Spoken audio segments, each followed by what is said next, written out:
Muy buenos días, muchas bendiciones a cada uno de mis amigos y mis hermanos que cada mañana esperan con ansia este programa de A Solas con Dios. Soy Licenit Polanco, soy tu compañera y amiga que junto con Dios, el Espíritu Santo y los ángeles nos reunimos a los pies del Señor cada mañana para invocar su presencia, para ponerle nuestras cargas y escuchar su voz. Porque el Señor tiene cada mañana un maná fresco para nosotros.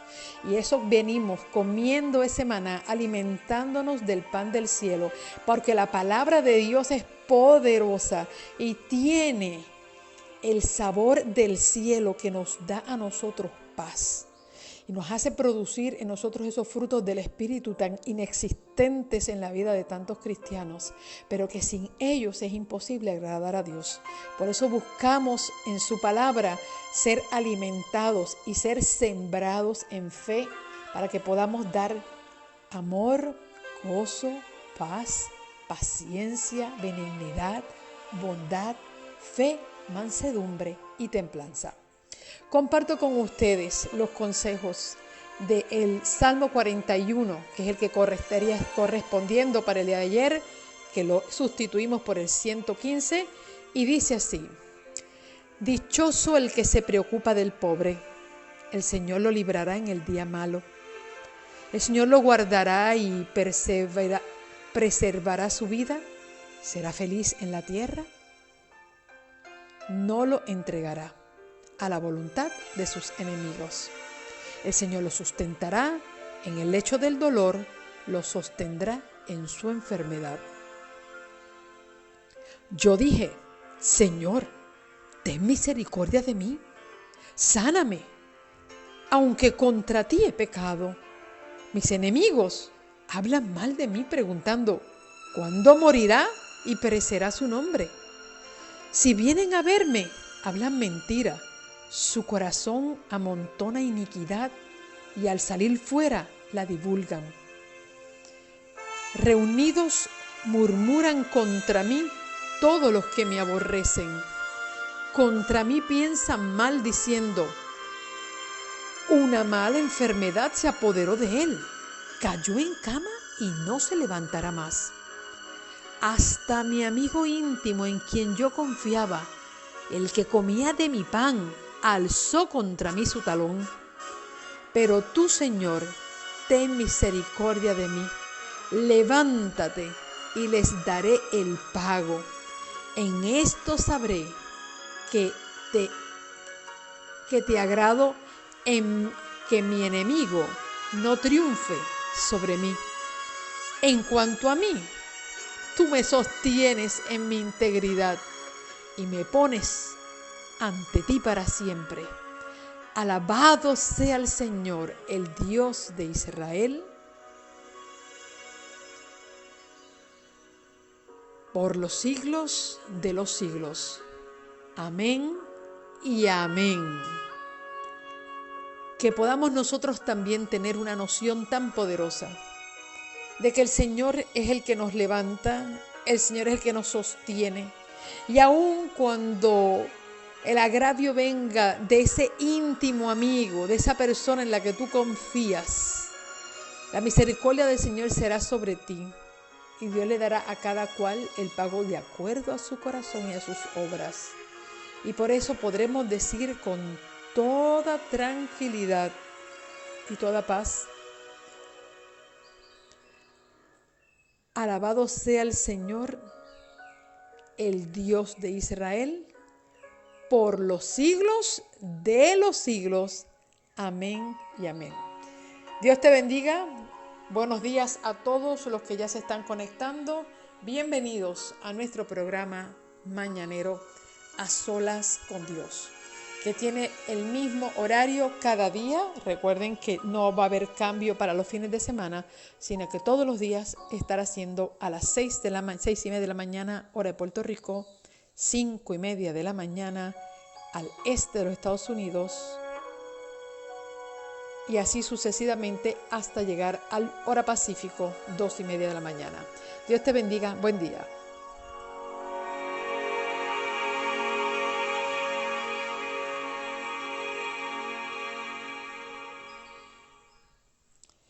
En esta mañana yo quisiera compartir con ustedes este cántico que aprendí hace mucho tiempo. Y una de las cosas que más disfruto en mis mañanas es que no tengo que depender de las pistas, sino que puedo tocar como toda la vida he tocado con mi guitarra. Y eso me estaba diciendo Marilyn esta mañana, sobre que ella dice que siente una magia distinta cuando se canta con una guitarra que cuando se canta con pista.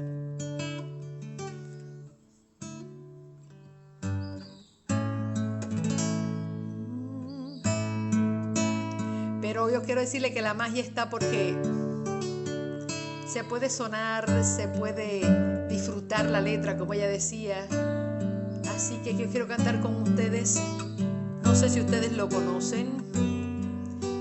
Dice: al contemplar los cielos y la tierra. Al contemplar los cielos y la tierra, como contemplo el paisaje de la mar. De noche yo contemplo las estrellas y en la mañana de las aves el volar. Miro el sol asomarse en la colina, pues yo me admiro de lo que mi Dios creó. Y es que tengo que decirte de mi alma, como mi Dios, no hay Dios como mi Dios. Y es que tengo que decirte de mi alma, como mi Dios, no hay Dios como mi Dios. Muchos adoran a dioses de madera, dioses de plata y dioses de metal, que no ven, ni oyen, ni hablan.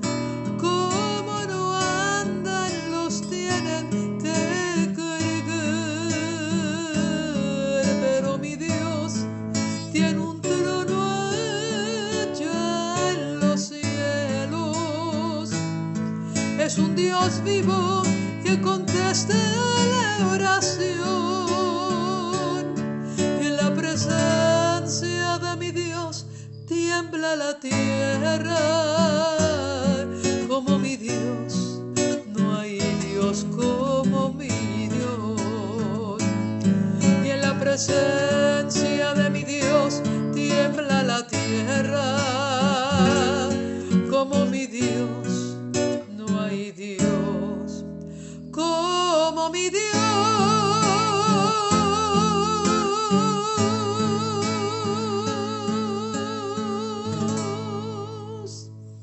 Definitivamente que no hay un Dios como el nuestro, no hay un Dios más maravilloso, no hay un Dios que pueda llevarnos a nosotros a tener una experiencia viva, un Dios que sabe inclinar su oído, un Dios que se sabe poner los pies en tus zapatos, porque Él ya vivió lo que tú viviste y Él te está diciendo: yo estoy contigo. Así que maravilloso es en nosotros poder reconocer que como nuestro Dios no hay otro Dios. ¿Y para qué nosotros necesitamos dioses que tenemos que cargar en el cuello, cargamos en las manos? Hay gente que se hace un tatuaje de Dios o de la Virgen, de un santo. ¿Para qué lo tienes que cargar en tu piel? ¿Para qué lo quieres cargar en tus orejas? ¿Para qué lo quieres cargar en tu cuello? ¿Para qué lo tienes que cargarlo en tu casa? Si lo tienes, Él vive contigo, ¿ok? Él está contigo. Y hoy quiero cantar con ustedes este otro cántico que para mí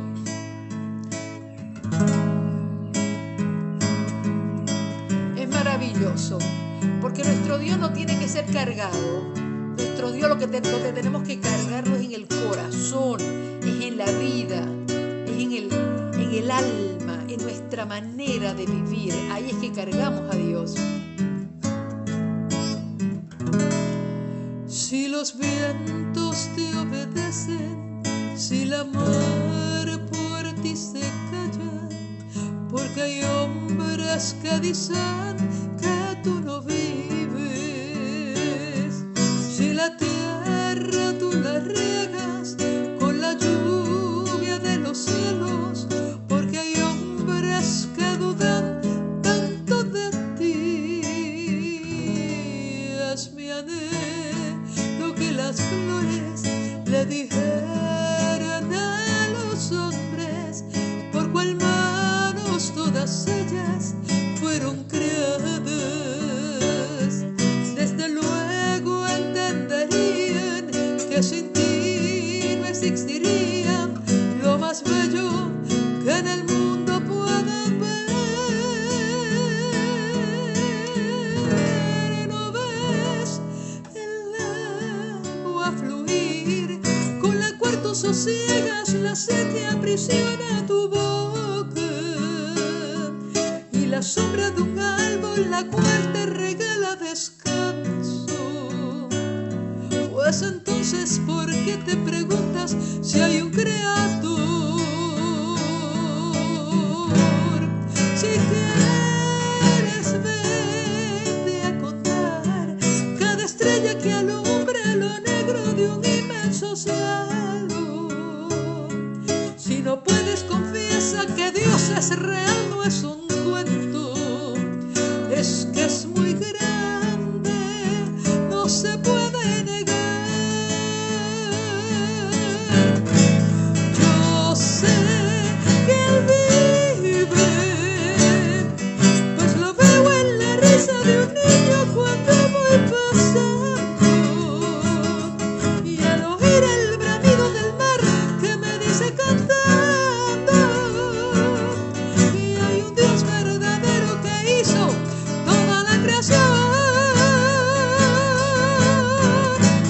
Yo sé que Él vive, pues lo veo en la risa de un niño cuando voy pasando,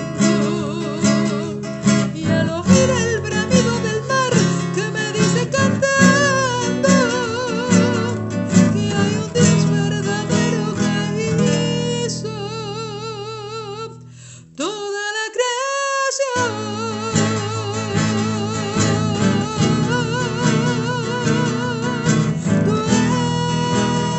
eres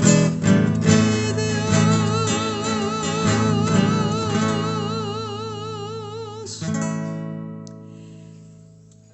Cuando nosotros reconocemos la grandeza de Dios, cuando nosotros vemos la grandeza de Dios, cuando nosotros vivimos en la grandeza de Dios, no solo lo pensamos, lo imaginamos, lo vivimos, lo vemos, lo escuchamos.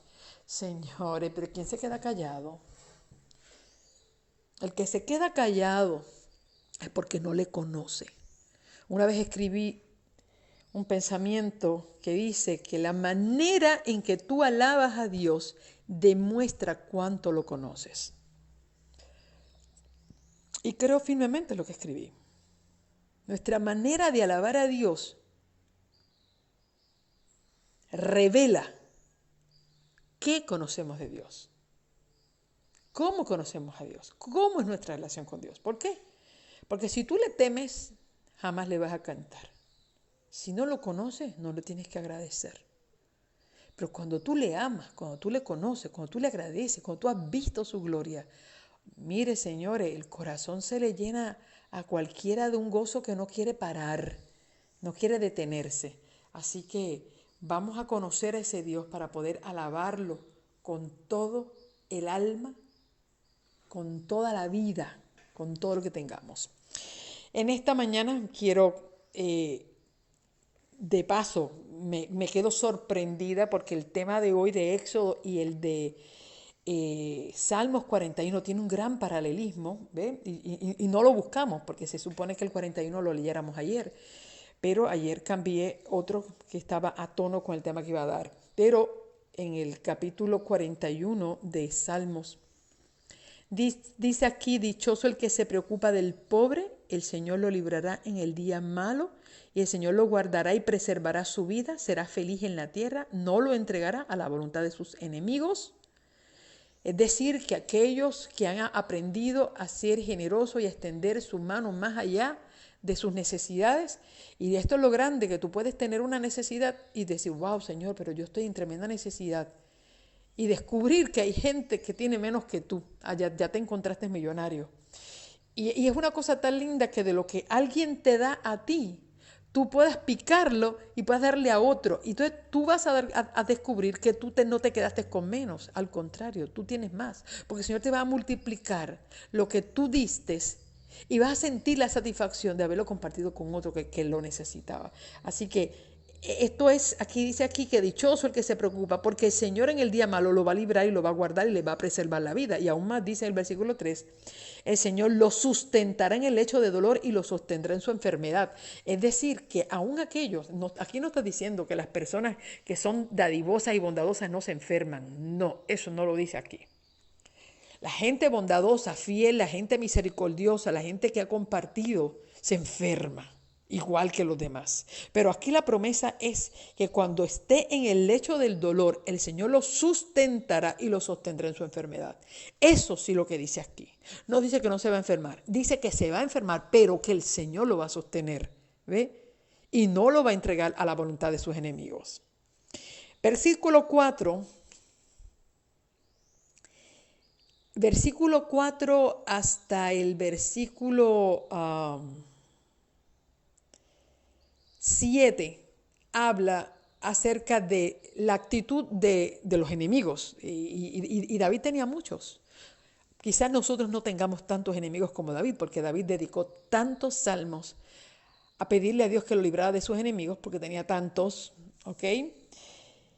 Y aquí del versículo 4 al 7 habla acerca sobre eso, que le dice, Señor, ten misericordia de mí, sáname, aunque contra ti he pecado. Es decir, está pidiendo una sanidad y reconoce su pecado y también reconoce que parte de las enfermedades que él quizás sufrió fue parte, ¿verdad?, consecuencia de esos pecados. Pero uno dice, ¿y cómo así? No es que Dios te castiga porque tú has actuado mal. Es que muchas de las consecuencias que nosotros llevamos es por nuestras malas conductas. Una persona que no es sabia en su manera de comer y come con mucha sal, obviamente, no va a decir, el Señor me castigó subiéndome la presión. No, el Señor no te castigó subiéndote la presión. Tú te castigaste a ti mismo con la presión alta. ¿Por qué? Por tu estilo de comer. Si comías mucho azúcar y te dio diabetes, entonces no va a decir, ay, por yo estar comiendo azúcar, el Señor me castigó y me dio diabetes. No, señores, Dios no le da diabetes a nadie, tú mismo te la produces. Si comías mucha grasa y se te llenaron las venas de grasa y las arterias y te dio un infarto, tú dices, ay, el Señor me mandó este infarto por estar comiendo grasa. No, tú te mandaste el infarto.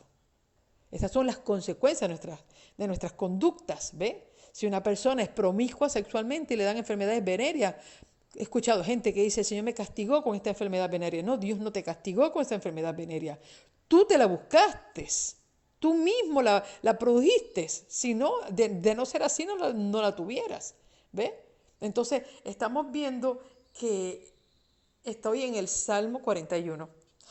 Para aquellos que están entrando ahora, estoy en el Salmo 41. Es decir, nosotros tenemos que tener cuidado de nosotros achacarle a Dios nuestras enfermedades. Muchas de nuestras enfermedades nosotros las trabajamos, las cocinamos, le dedicamos tiempo y las produjimos.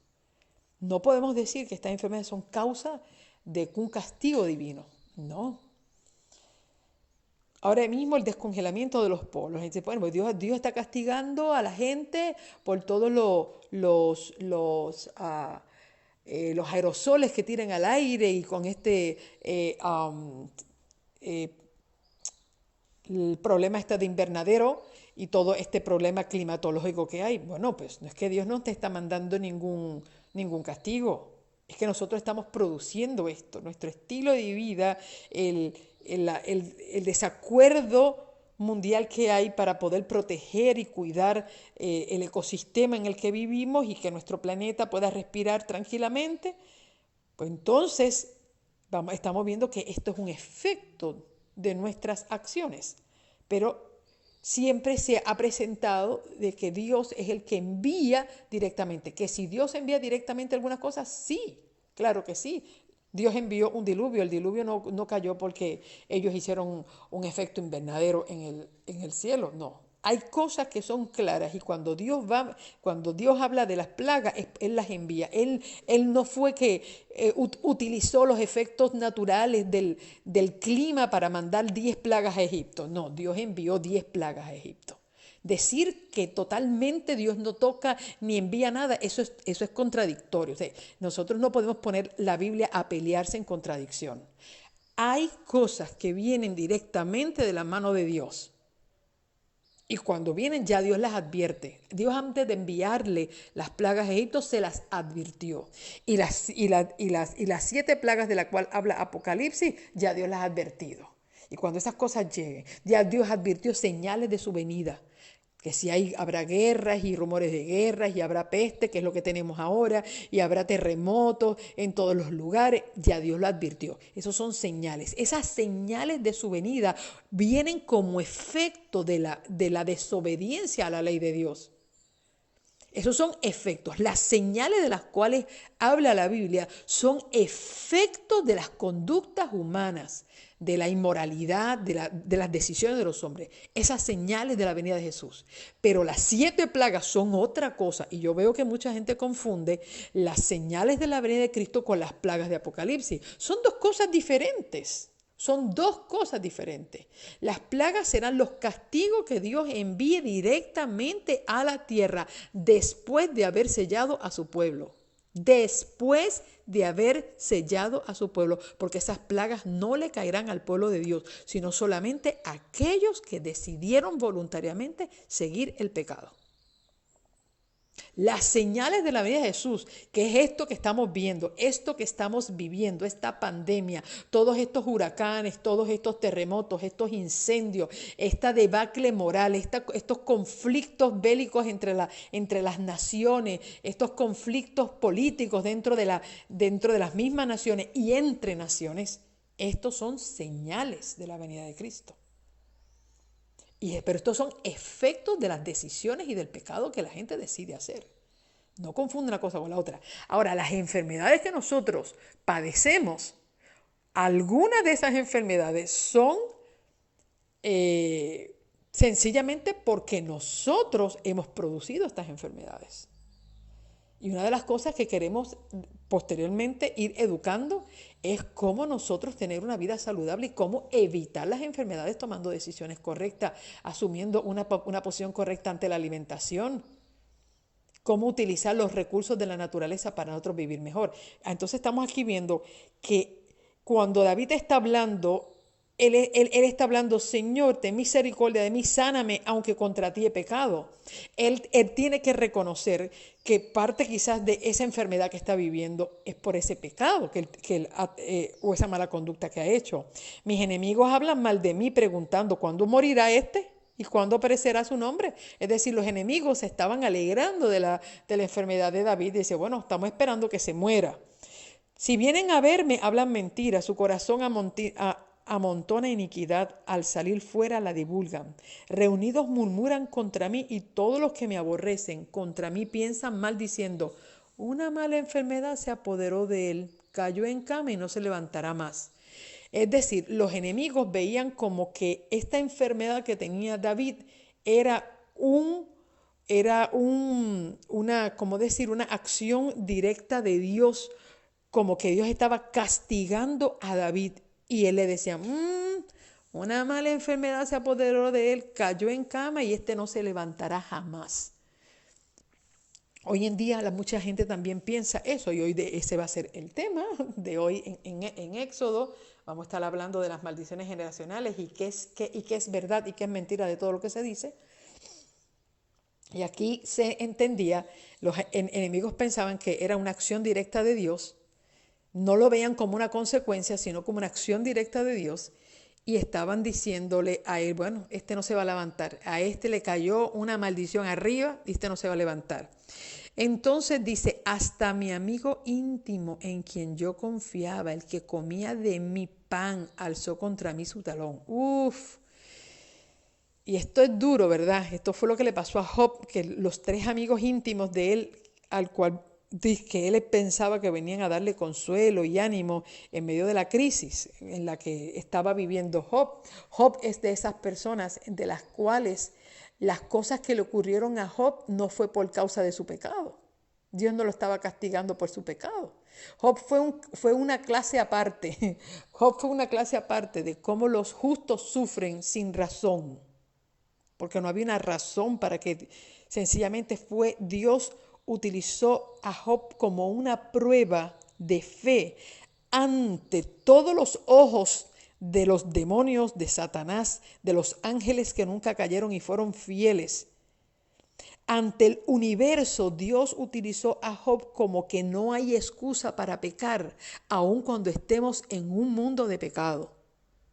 Aún porque Job no estaba en otro mundo, Job no estaba viviendo en otro planeta, estaba en este planeta teniendo una vida igual que la de todos nosotros. Y Dios hizo pasar, y fue una acción directa, Dios le permitió, fue un permiso que Dios le dio a Satanás que tocara a Job, todo lo que tenía, sus hijos, su familia, todo, hasta su carne, menos su vida, porque lo que quería demostrar con eso Satanás era que los hombres buscan a Dios y le son fieles cuando Dios les provee, los prospera y le da todas las cosas.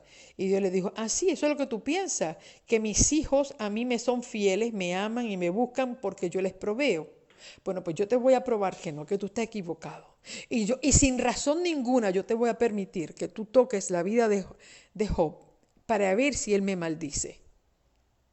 Y esto fue como un reto, esto fue como un challenge que entre Dios y Lucifer. Y la pregunta que yo hago es, esos retos, ¿Dios lo hizo solo con Job o Dios se puede aventurar a hacer un reto como esto? Jugarse, como yo le digo, una baraja con el diablo, con alguno de nosotros. Dios podrá probar en pleno siglo XXI, en el año 2020, probarle a Satanás que de la misma manera que en la época antigua tuvo un hombre fiel que no pecó, que fue justo, varón perfecto, como se habla de Job, y del cual él, sin razón ninguna, Dios permitió que el diablo le quitara todo para ver si era fiel a Dios. Pero pregunto, ¿Dios podrá jugarse esa misma baraja con alguno de nosotros en esta tierra y sin razón ninguna hacernos pasar por un momento de dolor y sufrimiento con el único fin de exhibirnos ante el mundo de que somos gente fiel? Esa es mi pregunta. Si Dios puede jugarse esa baraja con alguno de nosotros en el tiempo moderno, o solamente pudo haber hecho eso con Job, con Daniel, porque ¿qué pecado se registra de Daniel? Ninguno. De Misael, Ananías y Azarías, a los cuales ustedes le llaman mejor Sadrach, Mesach y Abednego, ninguno. Pero ¿serán los únicos? ¿Serán los únicos seres en el planeta a los que Dios solamente pudo hacer eso? Yo creo que muchas de las personas que sufren hoy en día, que son fieles de Dios, y se preguntan, Señor, ¿por qué me está pasando esto a mí? ¿Qué hice mal? No hay respuesta, no hay respuesta, porque sencillamente Dios se está jugando un juego, una baraja, como yo digo, se está jugando un juego para probarle a Satanás que todavía hay gente fiel a él a pesar de. Y las razones que nos mueven a ser fieles a Dios y amar a Dios no es porque Dios nos da, porque Él me cuida, porque Él me provee, porque Él me prospera. No, es a pesar de que no tenga nada, aunque no hayan vacas en los corrales, aunque no haya alimento en almacenamiento, con todo seré fiel a Jehová. Dios quiere saber eso. Yo creo que a Dios puede jugarse ese jueguito con cualquiera de nosotros. Y si a ti te tocare, mire, no lo dejes quedar mal, porque tú estás bajo la lupa del cielo y bajo la lupa del infierno. El cielo entero y el infierno entero te está viendo a ver si tú eres fiel a Dios en medio de la nada. ¿Ok? Y aún el diablo puede traer a ese íntimo, a ese amigo que comía pan de tu mano y te quiera pisar la cabeza, quiera poner sobre ti tu talón. Estas cosas suceden, señores, a las personas que tú más confías, a las personas con las cuales tú pusiste tu mano al fuego, te la va a quemar. Dice verso 10, pero tú, Señor, ten misericordia de mí, levántame y les daré el pago. En esto sabré que te agrado, en que mi enemigo no triunfe sobre mí. En cuanto a mí, tú me sostienes en mi integridad, me pones ante ti para siempre. ¿Y qué termina diciendo? Y haciendo, no solamente diciendo, diciendo y haciendo. Alabado sea el Señor, el Dios de Israel, por los siglos de los siglos. Amén y amén. Y esto es lo que hacemos. En medio de la crisis, en medio del dolor, en medio de la enfermedad, en medio de la pérdida, en medio en el no entiendo y no sé por qué. En medio de eso, usted alabe al Señor. Alabe al Señor. Porque el Señor quiere probar hasta dónde, si nosotros estamos dispuestos a correr cualquier milla por Él. Cualquier milla. Estamos en el capítulo 41 de Salmos.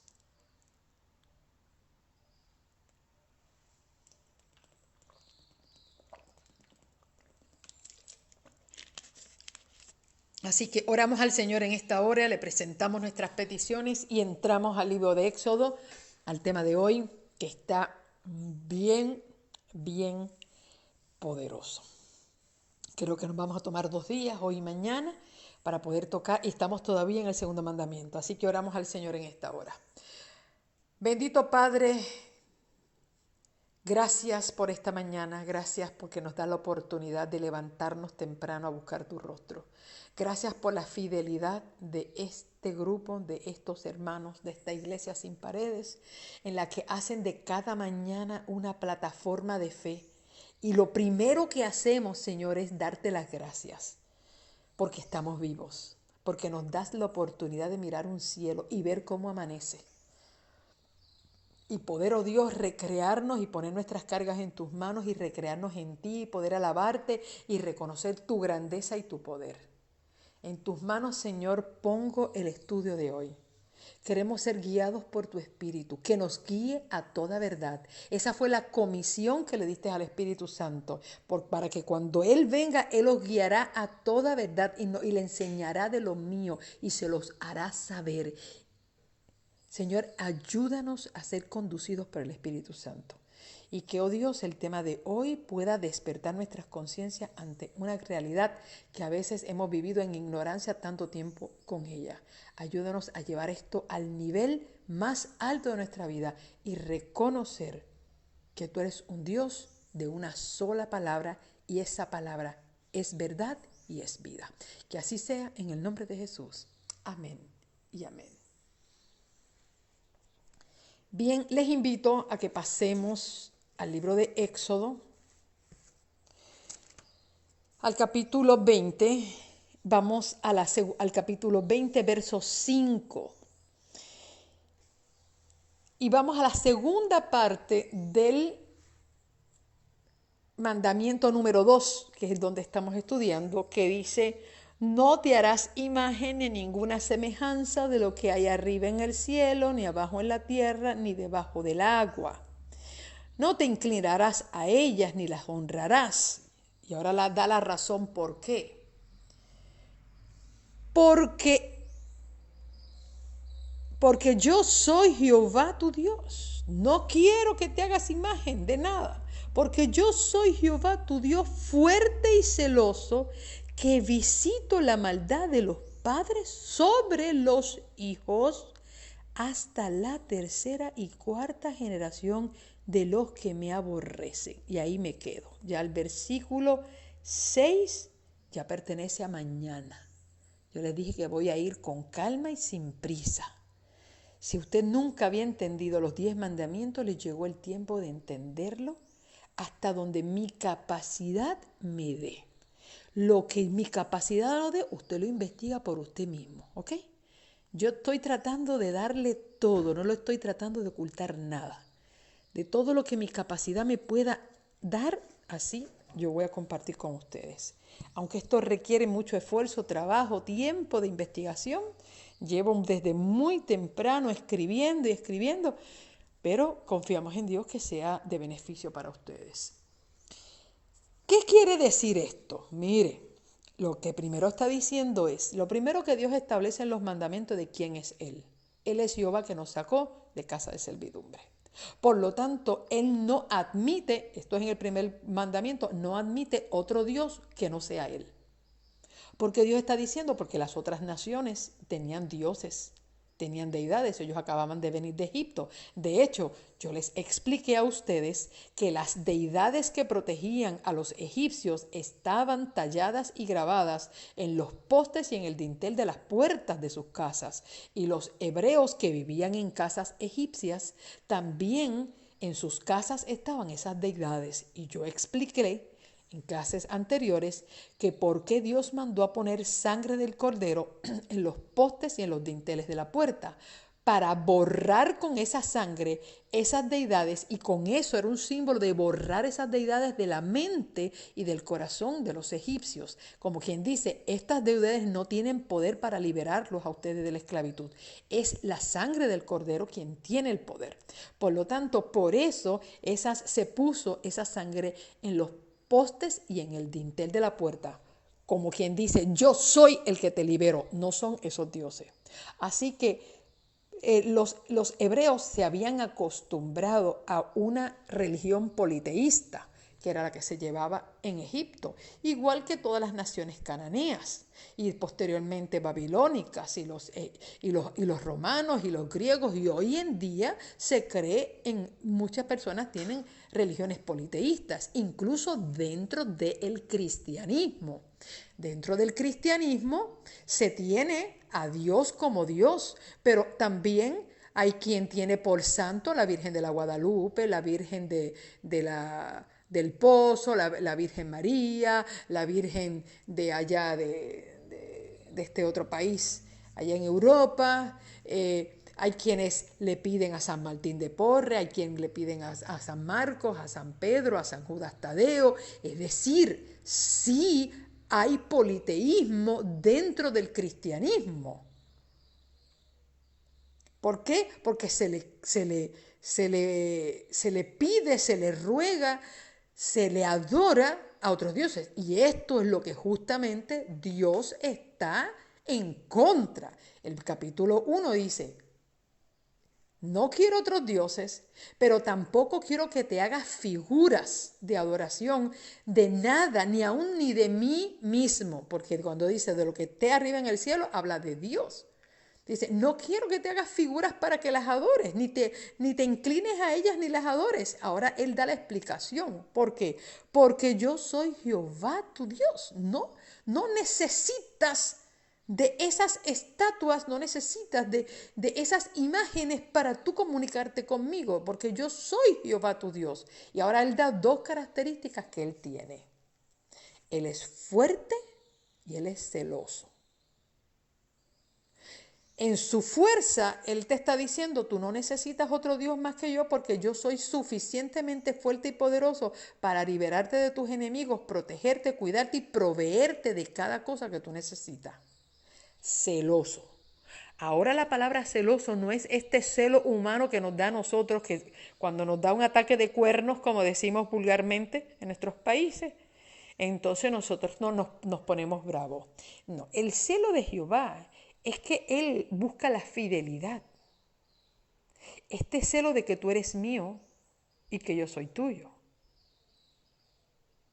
Es decir, hay un celo de protección, es el celo que sienten los padres sobre los hijos, de protegerlos, cuidarlos, y vela porque nadie se los arrebate, ni nadie les haga daño, ni nadie les vaya a interferir con la manera y los principios que ellos quieren establecer en la vida de sus hijos. Ese celo protector, ese celo Dios lo tiene.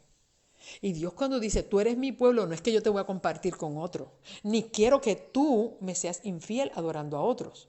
Y yo por eso expliqué que dentro de las metáforas que se utilizan en la Biblia para ilustrar la relación entre Dios y su pueblo está la del esposo y la esposa.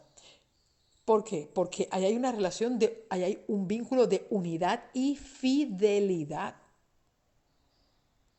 Lamentablemente muchas personas han utilizado esta ilustración de Cristo como el esposo y la iglesia como la esposa para hablar de jerarquías y autoridades y que el hombre es la cabeza y el que manda y tiene la última palabra. No, pero es que de eso no se habla, porque Dios hizo al matrimonio por el costado, es decir, le dio igualdad desde el principio. El que sea la cabeza el hombre y la mujer el cuerpo es porque en el matrimonio se debaten es decir, depende de dos grandes órganos del cuerpo, la mente, que es con la que se piensa, y el corazón, que es el que genera la vida. La cabeza, el cerebro está en la cabeza y el corazón está en el cuerpo. Ahora, ¿para qué funciona un cuerpo sin cabeza? No sirve de nada. Pregúntenle a Juan el Bautista cuánto pudo pensar cuando le quitaron, le despegaron la cabeza del cuerpo. Bueno, no pudo pensar más, pero tampoco pudo sentir y tampoco pudo vivir. Por lo tanto, Efesios es lo que está hablando de la unidad entre el hombre y la mujer. Como dos cosas que pertenecen uno a la cabeza y otro al corazón, unidos, pueden funcionar. Por lo tanto, el mensaje es unidad, no es jerarquía de poderes dentro del matrimonio. De eso no se habla. Pero, claro, cada persona quiere traducir la Biblia a su manera y entonces cada uno lo traduce a su beneficio. Pero cuando Dios habla de esto, está hablando del amor y de la unidad que hay. Por eso dice que el esposo y la esposa deben ser uno, como Dios y la iglesia es uno. Por eso está hablando de unidad, no de jerarquía. Entonces estamos viendo aquí que en esto, cuando dice que Dios es fuerte y celoso, es porque Dios quiere que su pueblo le sea fiel a Él. Y la fidelidad se mostraba en que solamente lo adoraran a Él como Dios. Es igual. El esposo no se casa con la esposa para compartir la mujer con 2 o 3 hombres más y tener uno por cada día de la semana y que a él le corresponda sacarla a comer los domingos porque tiene uno para el lunes y otro para el martes, otro para el miércoles, otro para el jueves. Ni las mujeres tampoco están para poder compartir sus esposos con todas las hermanas las mujeres del vecindario. ¿Por qué no? Porque se espera una fidelidad. Ahora, ¿qué pasa cuando esa infidelidad se da? Entonces es cuando Dios, en el mismo centro y corazón del segundo mandamiento, Dios establece algo que muchas personas ignoran. Y de paso, cuando se resumen los mandamientos, para no decirlos todos porque son muy largos, siempre dicen que el segundo mandamiento dice: no te harás imagen. Ahí lo dejan. Claro, en el catecismo católico no dice así, porque el primero y segundo mandamiento en el catecismo católico fue eliminado. Esos 2 mandamientos fueron eliminados de la ley. De hecho, usted lo puede buscar, usted puede indagar, usted puede ir a corroborar. Usted abra la Biblia en Génesis 20, en Éxodo 20, y usted busque o googlee, o si usted lo tiene en su casa, el catecismo católico, y usted vea el orden de los mandamientos, usted va a ver que hay un orden completamente transformado y hay 3 mandamientos que fueron eliminados, que fue el primero, el segundo y el cuarto. Y uno fue dividido en 2, pero eso es una cosa que yo solo voy a dejar a ustedes para que ustedes lo investiguen, porque yo de eso lo voy a dar al final, yo voy a hablar de eso. Al final, cuando terminemos de hablar todos los 10 mandamientos, yo lo voy a presentar y lo voy a probar. Pero si usted lo quiere indagar desde ahora, puede hacerlo. Entonces dice aquí, es cuando Dios inicia esto y dice: porque yo visito la maldad de los padres sobre los hijos hasta la 3ª y 4ª generación de los que me aborrecen. ¿Qué quiere decir eso? Bueno, que la infidelidad a Dios, al poner en nuestras vidas otros dioses, y ya yo dije que otros dioses no solamente son imágenes y estatuas, es lo que para ti es lo más importante en tu vida, seas tú mismo, tu carro, tu trabajo, tu cuenta de banco, tus hijos, tu familia, lo que tú pongas delante de Dios. todo lo que tú le das prioridad en tu vida, ese es tu Dios, ese es tu ídolo. Dice, ¿cuáles son esas consecuencias? Eso trae unas consecuencias. Y esas consecuencias se arrastran de una generación a otra hasta cuarta generación. Y dice, cuando dice ahí, porque yo visito la maldad de los padres sobre los hijos, esa palabra visitar, no es que el Señor va y llega a la puerta y dice, hola, ¿qué tal? La palabra visitar ahí en el hebreo lo que quiere decir es que es traspasada. Es decir, es como un legado. Esa maldad llega a pasar como un legado de una generación a otra hasta la cuarta generación. Y yo quiero compartir con ustedes el primero, antes de empezar a desmenuzar este concepto, que se le ha llamado maldiciones generacionales, que muchas personas no creen en ella, basada en Ezequiel 18 y Jeremías 31, lo cual se va a explicar en su perfecto momento, para que usted vea cómo la gente juega con la Biblia y cómo decir, se estaciona debajo de un versículo ignorando los otros. Y dice, no, pero es que esto lo dice la Biblia. Pero es que un versículo de la Biblia va en unión con otro. Usted no puede ampararse debajo de un versículo solo e ignorando todos los demás. Porque entonces usted está sacando los versículos fuera de contexto y está poniendo a la Biblia a pelearse entre sí y a decir, espérate, pues entonces la Biblia se contradice. Porque aquí dice esto y aquí dice lo otro. Por eso la Biblia hay que estudiarla con calma, viendo cómo las cosas vienen desde el principio. Y a eso vamos. Cuando dice aquí que Dios iba a visitar, es decir, iba a visitar la maldad de los padres sobre los hijos, es que Dios iba a ver cómo el pecado de los padres era heredado en los hijos. Y ahora mira lo que dice Patriarcas y Profetas, página 313 y 314, en el capítulo titulado La ley dada a Israel. La ley dada a Israel. Yo voy a leer esto y luego yo voy a probar esto con la Biblia. Dice, yo soy el Señor Dios tuyo, el fuerte, el celoso. La relación estrecha y sagrada de Dios con su pueblo se representa mediante el símbolo del matrimonio.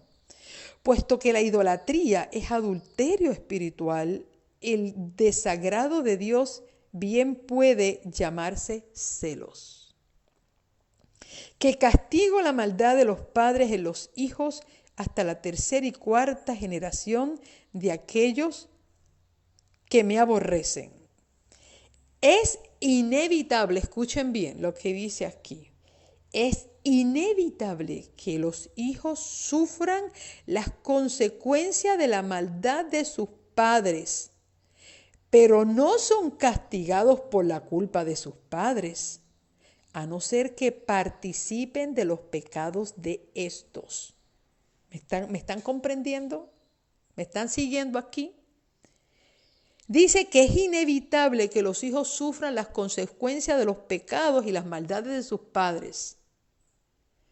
Pero ellos no van a ser castigados por lo que no hicieron. No, ellos no van a ser castigados porque sus papás cometieron esos pecados. Ellos serán castigados si participan de los mismos pecados de ellos. Sin embargo, generalmente los hijos siguen los pasos de sus padres. Pero la herencia y por el ejemplo, dos cosas importantes, los hijos llegan a ser participantes de los pecados de sus progenitores. Las malas inclinaciones, el apetito pervertido, la moralidad depravada, además de las enfermedades y la degeneración física, se transmiten como un legado de padres a hijos hasta la tercera y cuarta generación. ¿Escucharon bien? Y termina diciendo ahí en la página 314, dice, esta terrible verdad debiera tener un poder solemne para impedir que los hombres sigan una conducta pecaminosa. Eso lo dice el libro Patriarcas y Profetas, escrito por Elena de White.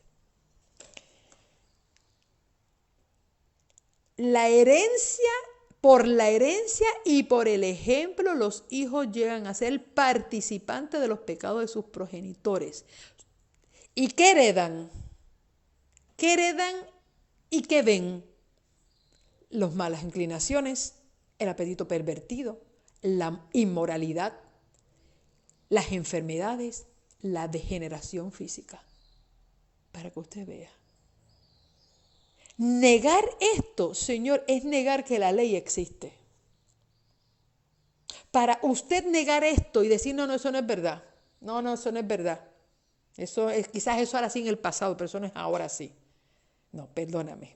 Usted va a ver que en la vida usted no se puede anclar debajo de un versículo y decir esto es así o asá.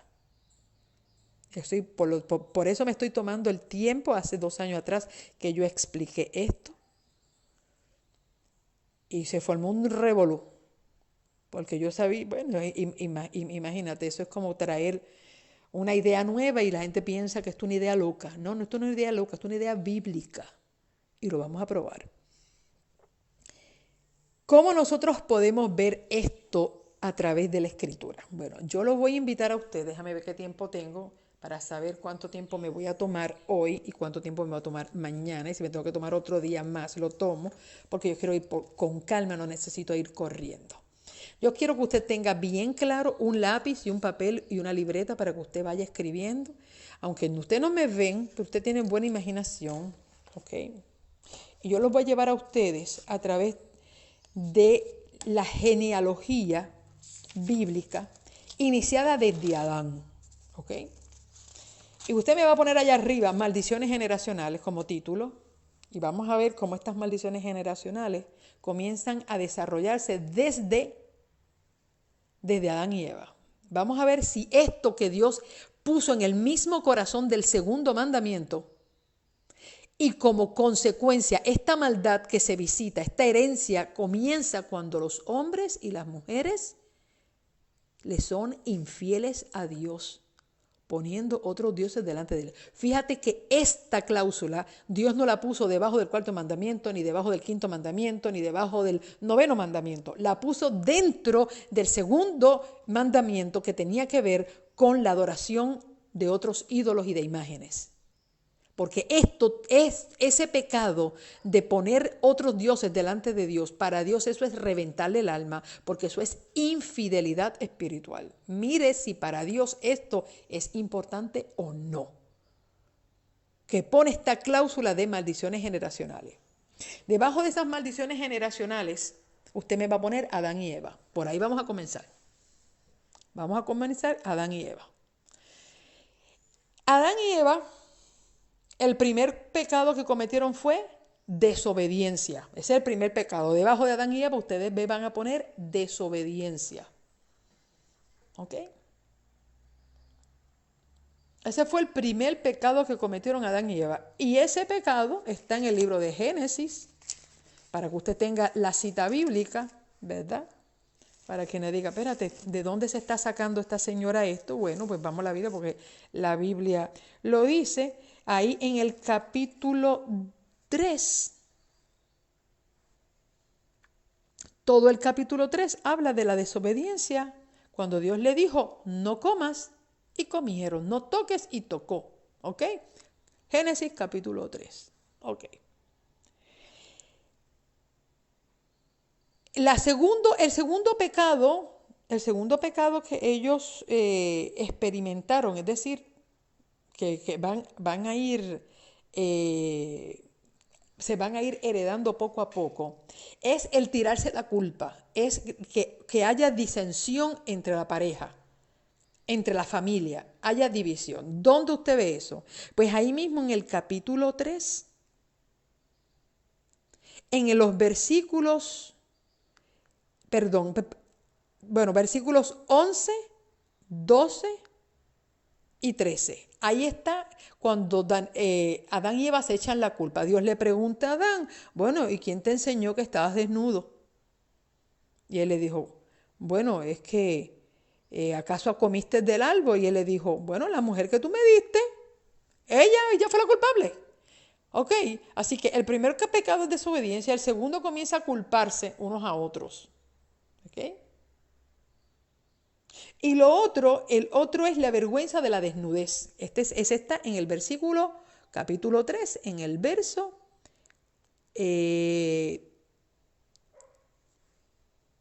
¿dónde estoy? Versículo 10, en el versículo 10, donde él le dice, me escondí porque estaba desnudo. Es decir, sentir vergüenza, lo que es la moralidad o sentirse inmoral. Ok, aunque ellos no cometieron un pecado de inmoralidad, pero ahí vienen las primeras 3 consecuencias del pecado. Desobediencia fue el primer pecado, el segundo es tirarse la culpa y es la desnudez. Ok, de Adán y Eva salieron 2 hijos, Caín y está Abel. ¿Ok? Usted me va a poner 3 rayitas. Me va a poner Caín, Abel y Set. Debajo de Adán y Eva van a poner 3 rayitas hacia abajo. Caín, Abel y Set. Vamos a ver cuál es el pecado que se hereda en Caín. Vamos a ver el pecado que se hereda en Caín. Bueno, el pecado que se hereda en Caín está en Génesis 4, en el versículo, desde el versículo 1 hasta el versículo 4. O hasta el versículo 5. ¿Por qué? Porque Dios le dijo a Caín y a Abel que hicieran un sacrificio de animales. ¿Y quién desobedeció? Caín, y trajo un sacrificio de viandas, frutas, vegetales. Es decir, Dios le está diciendo, quiero un sacrificio con un animal, que es un cordero. Así que mira cómo se hereda, ve cómo se va heredando este pecado de la desobediencia en Caín. Y ahí vemos cómo Caín desobedece a Dios igualito. Lo segundo que pasó es que vuelve y se hereda el mismo orden de sus padres, porque Caín desobedeció, pero luego no le gustó el resultado. Y ahí en el mismo capítulo 4, en el versículo 6 dice, entonces Jehová le dijo a Caín, ¿por qué te has ensañado y por qué se ha decaído tu semblante? Ya estaba molesto. Él estaba molesto con su hermano.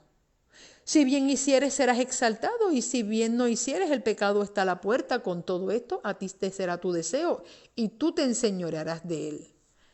Así que estaba ya molesto con su hermano y él estaba sintiendo celos de su hermano, porque su hermano, a Dios le agradó el de su hermano y no le agradó de él. Así que ya vamos viendo desobediencia, estamos viendo culpándose de que mira, por culpa tuya, mira lo que tú hiciste, ahora a Dios no le agrada el mío y le agrada el tuyo.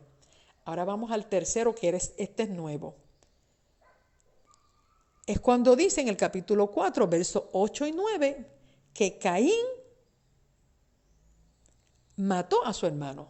Por lo tanto, hay desobediencia, hay rivalidad entre hermanos, comienza y se inicia un proceso de rivalidad entre hermanos y entre el homicidio.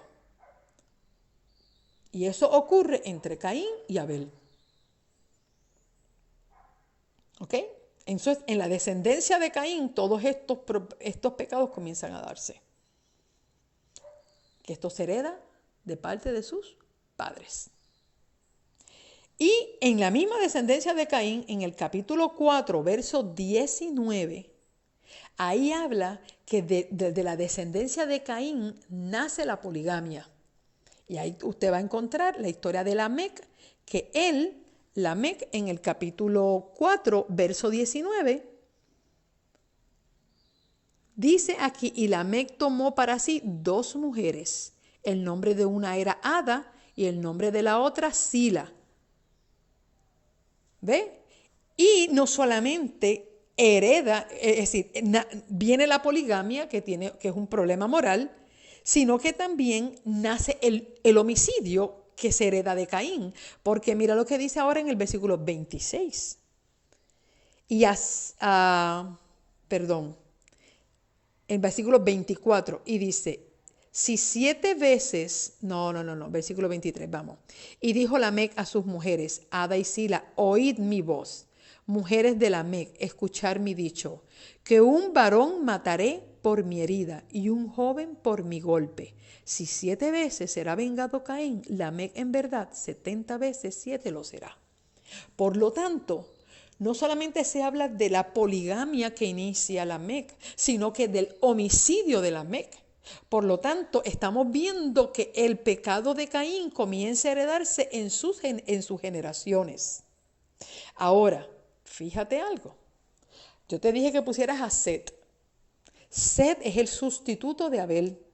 Al Caín matar a Abel, ya no hay generaciones de Abel y la generación de Abel no se da. Ahora comienza un sustituto que es Set, que eso es lo que significa Set, sustitución. El nombre de Set significa sustitución.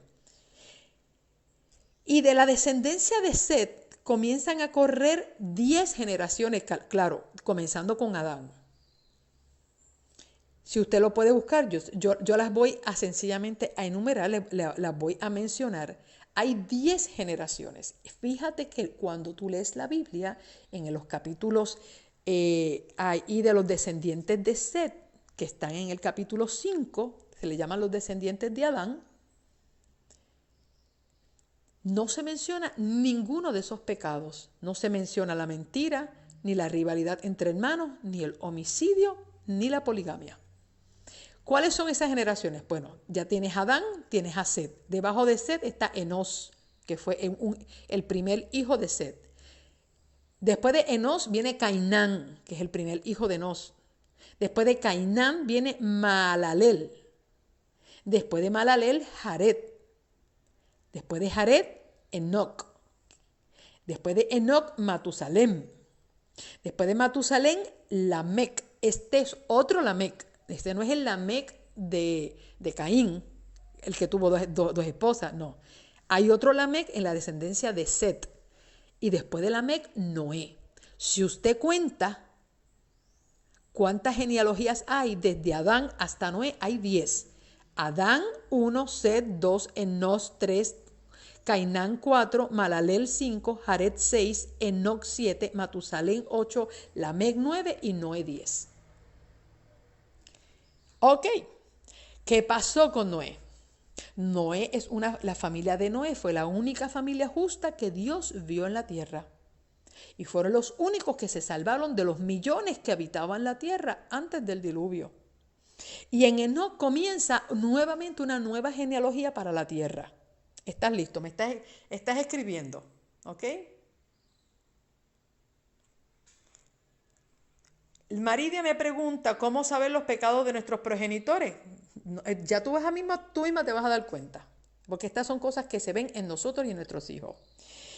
En Noé comienza Cam, Sem y Jafet, y debajo de Noé, que tú lo vas a escribir, tú vas a poner esos 3 nombres, Cam, Sem y Jafet. Yo puse en mi genealogía Cam, la puse primero, Sem y Jafet, que son los 3 hijos de Noé. Hoy yo solamente me voy a concentrar en Cam y en Sem para poder avanzar, porque si no estaría dando no una clase de maldiciones generacionales, sino estaría dando una clase de genealogías, y no es lo que busco. Estoy buscando las maldiciones generacionales que vienen desde Adán arrastrándose hasta nuestros tiempos. Muy bien. ¿Cuál fue el pecado de Cam? Cam, de acuerdo al Génesis capítulo 9, verso 22, dice que Cam vio la desnudez de su padre. Por lo tanto, ya Dios había establecido que el pecado nos desnudó. Pero Dios no dejó desnudos a Adán y Eva. De hecho, ellos se taparon con hoja y dice, muchacho, con hoja eso se te va a secar. Eso no te funciona. Tú necesitas algo que te cubra. Por lo tanto, Dios estableció que la desnudez no era para exhibirse, sino para esconderse. Y él vio la desnudez de su padre. Claro, lo que pasó fue mucho más que lo que él vio, porque no solamente él vio Él compartió lo que vio. ¿Qué fue lo que vio? ¿Qué actos en medio de una borrachera? Usted sabe que los hombres cuando se emborrachan hacen tonteras. Bueno, hombres y mujeres que se emborrachan pierden el control y la sabiduría de sus actos. Así que, ¿qué actos deshonrosos pudo haber visto Cam viendo a su padre? Pero el hecho no es que los haya visto solamente. Aquí el pecado fue que se lo comentó a sus hermanos de una manera de burla. Lo que estaba haciendo Noé debió quedarse en la privacidad de Noé, pero su hijo se atrevió a entrar a quizás escuchó algún ruido o algo y entró y vio la desnudez de su padre que no debió haber visto y comentó hacia adelante. Es decir, eso fue lo que extendió esa maldición que recibió él.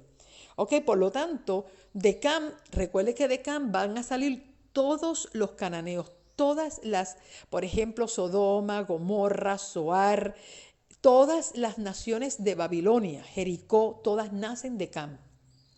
Y ahí está la lista, usted puede buscar la lista de la genealogía de Cam y usted se va a sorprender todos los nombres, incluyendo a Babel, la ciudad de Babilonia, viene de los descendientes de Cam, donde imperaba la inmoralidad sexual de todas esas naciones.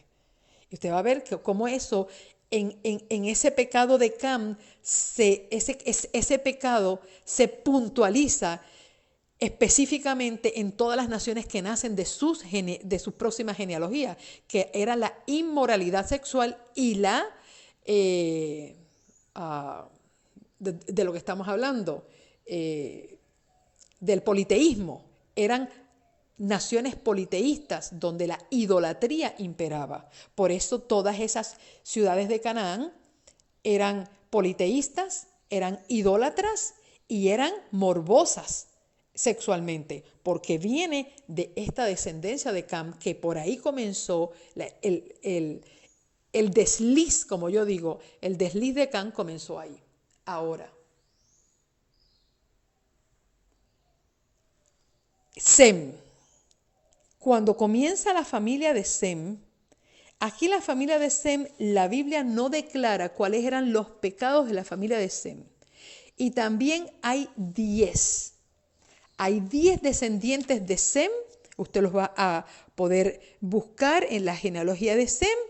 Yo los voy a mencionar. Dice Sem, Arfaxad, Sala, Eber, Pelec, Reús, Serug, Nacor, Taré y Abraham. Y también hay 10 genealogías que salen de Sem. Ahora, me voy a concentrar ahora en Abraham, que es donde la Biblia comienza a explicar cómo comienza estos pecados de las genealogías con Abraham. Pues mire qué cosa. Abraham vivía en Ur de los Caldeos. Ur es una de las ciudades que vienen de los cananeos. Por eso era una ciudad que estaba en una región apartada, pero también eran descendientes directos de Cam, eran descendientes de Cam. Y entonces Dios manda a Abraham a salir de ahí. Y ahora mire, ahora vamos a ver dónde están los pecados de Abraham, que comienza a verse en sus próximas genealogías. En sus próximas genealogías, yo voy a mostrar 3 pecados específicos. Dios te bendiga. Perdóneme, estoy aquí despidiendo. Ok, bien. Bendiciones. Fíjate, aquí de Abraham hay 3 pecados que los vamos a ver claramente en sus próximos descendientes. Abraham, número 1. Yo quiero que vayan escribiendo ahí. Primer pecado está en Génesis 12:13. Génesis 12:13 es la primera mentira cuando Abraham sale. De hecho, el primer pecado comenzó con desobediencia, porque Dios le dijo a Abraham: sal tú de esta tierra, llévate a vete, deja tu tierra, deja tu parentela y vete a la tierra. Y él se llevó a su papá y a su sobrino. Así que el primer pecado de Abraham fue la desobediencia, porque eso le trajo problemas a él, el tratar de llevarse a su papá Taré, que de hecho murió a mitad del camino. y Lot le causó muchos problemas. Así que el primer pecado fue la desobediencia cuando Dios le dijo, sal tú de tu tierra y tu parentela, y se llevó su parentela. Ok. Y eso está ahí en el capítulo 12, en el versículo 1 en adelante, ahí está el primer pecado. El próximo pecado de Abraham es la mentira, Génesis 12:13, cuando llega a Egipto y dice que Sara es su esposa, es su hermana, era su media hermana, era hija de su padre, pero no de su madre. Había una verdad en eso, pero comenzamos a ver cómo Dios realmente mira la mentira. Para Dios una media mentira es una media verdad es una absoluta mentira. Para Dios no hay medias verdades ni medias mentiras. O es mentira o es verdad. Y él le dijo, ella es mi hermana, pero le ocultó de que era su esposa. Así que estamos viendo aquí cómo ahí se perpetúa. Tenemos en genealogía la misma desobediencia de Adán y Eva, la estamos viendo en Abraham. La mentira, la misma mentira que también dijo Caín cuando dijo, yo no soy guarda de mi hermano, no sé dónde está mi hermano, porque Caín también mintió. Y dijo, no, yo no sé nada de mi hermano. Ahora él está diciendo, no, ella no es mi esposa, ella es mi hermana. La otra mentira, y esa mentira la dijo 2 veces, se la dijo al faraón de Egipto en el capítulo 12 y se la dijo al rey de Gerar en el capítulo 20, verso 2. ¿Ok? La tercera pecado de Abraham fue la rivalidad familiar que él tuvo con Lot. Esto está en Génesis capítulo 13, versos 7 al 9. Génesis 13, 7 al 9, vemos la primera rivalidad familiar cuando los pastores de Lot y los pastores de Abraham peleaban por las tierras, por las ovejas, por los territorios. Comenzó a haber una rivalidad familiar. Por eso se tienen que terminar separando.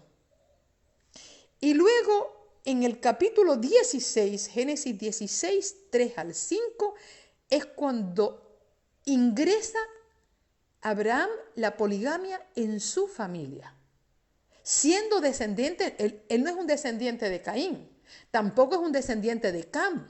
Abraham es un descendiente de Sem, que era libre de toda esa contaminación. Pero ¿qué pasa? Que cuando tú vives alrededor de personas que aunque no vengan de tu descendencia, tú por contemplación, tú comienzas a aprender. Y lamentablemente Abraham aprendió de la nación de la cual Dios lo está sacando, y por eso lo está sacando de Ur de los Caldeos. Él estaba aprendiendo por contemplación. ¿Y qué cosas aprendió a mentir? Se aprendió a desobedecer, a mentir, la rivalidad familiar y la poligamia. Y estos son los pecados que Abraham comienza a llevar a su próxima generación. ¿Cuál era su próxima generación? Bueno, pues de una poligamia nace un hijo no esperado, que era Ismael. ¿Ok? Y comienza a haber una rivalidad entre Sara y Agar. Pero cuando nace Isaac, hay una rivalidad entre Ismael e Isaac, y ahí está en Génesis 16, 11 al 12. Génesis 16, 11 al 12 menciona esa rivalidad que había entre Isaac e Ismael, por lo cual le cuesta la salida a Agar y a Ismael de la casa de Abraham. ¿Por qué? Porque ya esa rivalidad familiar era increíble. ¿Ok?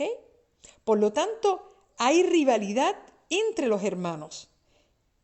Comienza a generarse una rivalidad entre los hermanos.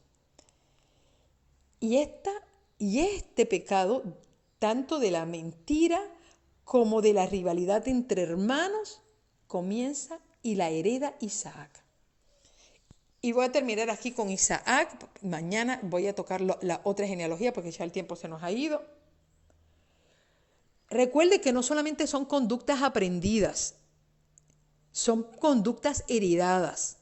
Y se ha probado por la psicología que las conductas vienen en la genética. Se ha probado que niños que nunca fueron criados por sus padres, niños que se dieron en adopción y fueron criados debajo de otros padres de hogares, estos niños repitieron la conducta de sus padres, aun cuando nunca los conocieron. Y de hecho, yo tengo dos psicólogos aquí en mi casa. Tengo mi hijo que estudia psicología industrial, tengo la novia de mi hijo que está haciendo un doctorado ahora en psicología clínica. Y ella me dice, estábamos hablando sobre este tema y me dice, no sé por qué los cristianos dudan de esto, porque hasta la psicología está apoyando este postulado bíblico, porque se ha probado que la conducta no solamente se aprende, y de hecho, aquí lo que dice Elena de White, ella fue muy específica, por la herencia y por el ejemplo, los hijos llegan a ser participantes de los pecados de sus progenitores. Esto lo dijo esta mujer hace tantos, más de 100 años, que ella lo dijo en su libro. Hoy la psicología lo aprueba y la Biblia lo afirma. Porque solamente nosotros decimos, porque los hijos lo vieron. No, no es que solamente los hijos lo vieron. Como ya dije, se ha probado de hijos que no fueron criados por sus padres, lo llevan ahí en la sangre. Y usted puede ser que usted no conoció a sus abuelos. Y si usted le pregunta a sus padres cuáles eran los pecados de sus abuelos, que fue una pregunta que me dice Maridia, es decir, ¿cómo yo lo sé? Tú lo vas a saber porque tú lo vas a vivir. Hay cosas y esto fue lo que a mí me obligó y esto fue lo que a mí me llevó a hacer esta investigación. Porque yo preguntaba, ¿por qué yo tengo una inclinación hacia esto? Y yo sé que es malo. Pues mira, me puse a preguntar, me puse a indagar a mis padres cómo eran mis abuelos, cuál era la situación, cuál era que ellos conocían o recordaban. Óyeme, esto viene de atrás, hasta 4 generaciones para acá. Entonces vamos viendo que a veces uno carga con una debilidad que uno dice, pero ¿de dónde viene esto? Hay hijos que nunca supieron que sus papás su abuelo le había sido a su abuela.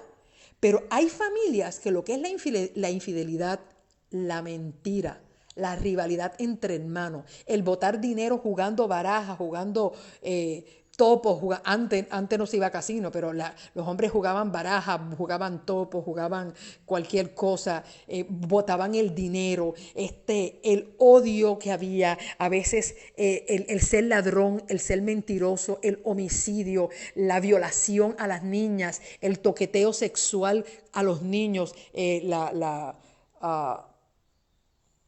pornografía. Todo ese tipo de conductas de inmoralidad sexual se van heredando de una generación a otra. Yo quiero decirle que Isaac, no había nacido cuando su papá le mintió al faraón. Tampoco había nacido cuando su papá le mintió a Abimelech. Pero lo más grande es que dice la Biblia que Isaac le mintió a Abimelech, al mismo rey que su papá le mintió cuando él todavía no había nacido. Y eso está en el capítulo 26 de Génesis, versículos 6 y 7. Es cuando Isaac le dijo a Abimelech que Rebeca era su esposa. Lo mismo que había dicho su papá de Sara. Y ese niño no había nacido. A menos que su papá en algún cuento familiar nocturno dijo, mira, no, yo hice esto. Porque lo escuchó, entonces lo aprendió. Pero que lo haya visto, él no vio ese pecado. Él no lo vio. Estamos viendo cómo esto sí. Y deje que ustedes sigamos viendo esta genealogía de Isaac, Jacob con sus hijos, y usted va a ver que tanto en la vida de Isaac, así como en la vida de Abraham, Isaac e Ismael fueron hermanos en rivalidad.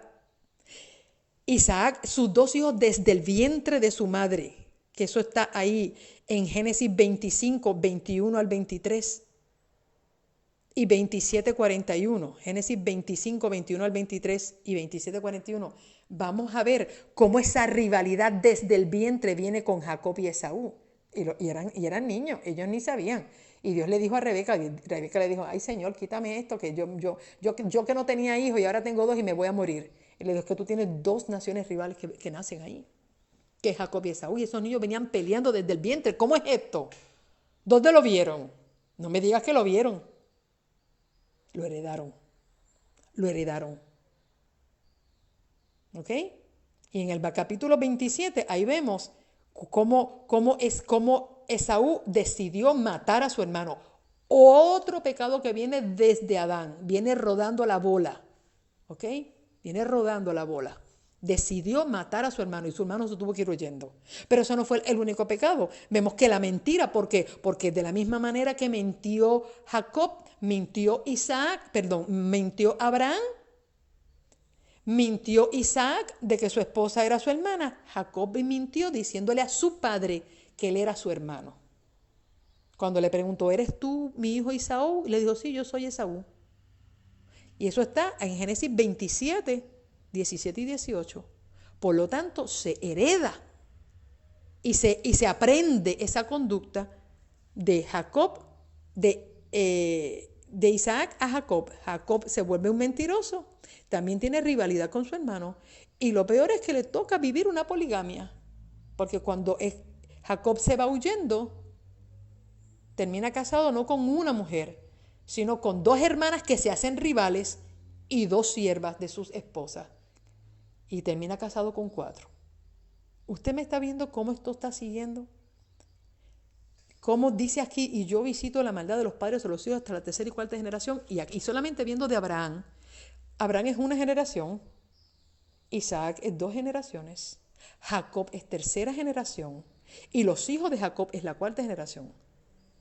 Y mañana cuando analicemos un poquito más a Jacob y las 12 y los 12 hijos que nacen, ustedes verán cómo en esos 12 hijos también aparece la rivalidad entre hermanos, la mentira y la poligamia. Y la desobediencia. Los mismos 4 pecados que Abraham cometió de desobedecer, mentir, rivalidad familiar y la poligamia, se vieron en las 12 tribus de Israel, que es el pueblo que Dios finalmente lleva al Sinaí y al cual le está diciendo, yo voy a visitar la maldad de los padres sobre los hijos hasta la tercera y cuarta generación. ¿Por qué? Porque el pueblo de Israel era esa cuarta generación de esos primeros 4 pecados de Abraham. Ahora la pregunta es, ¿cuán vigente eso es esto para hoy? Mañana hablamos de eso. Mañana hablamos de eso. ¿Por qué?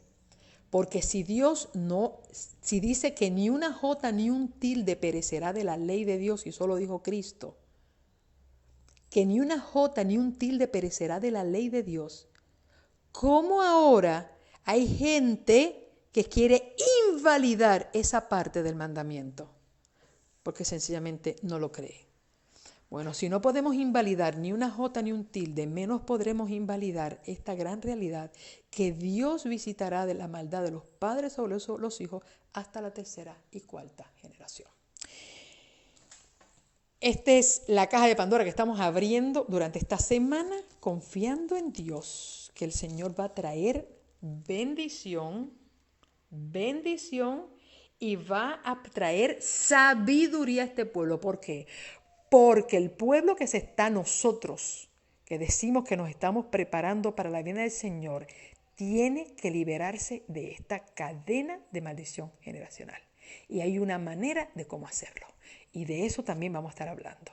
Mañana voy a estar explicando cómo esta genealogía de pecado se manifestó en el pueblo de Israel y por qué Dios estableció esto y cómo esto está en asociación, no en contradicción con Ezequiel 18 y Jeremías 31, porque hay gente que dice, es que eso está en contradicción. No, señor, la Biblia no se contradice en ningún punto de ella.